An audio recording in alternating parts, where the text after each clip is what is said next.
नमस्कार, शांभवी किचनमध्ये आपलं स्वागत आहे। आज आपण बनवणार आहोत उपवासाची स्पेशल उपवासाची चटणी। त्यासाठी आपण घेणार आहोत 1 वाटी खोबरं, 5 हिरव्या मिरच्या, आलं, अर्धी वाटी शेंगदाणे। आता आपण यांना मिक्सर मध्ये वाटून घेऊया।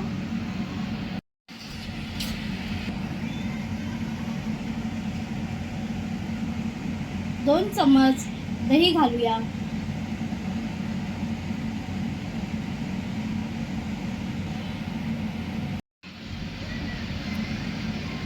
चवीनुसार उपवासाचं सेंधव मीठ घालूया।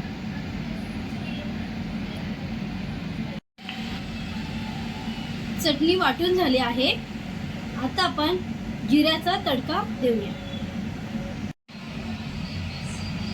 आता आपण तडक्याची तयारी करूया। 1 चम्मच साजूक तूप घेतला आहे।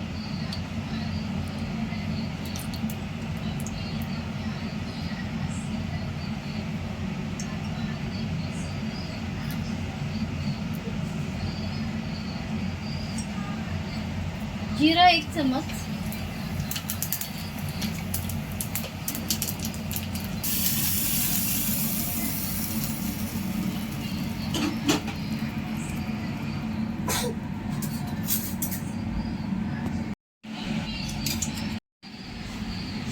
आता आपली उपवासाची चटणी तयार झाली आहे।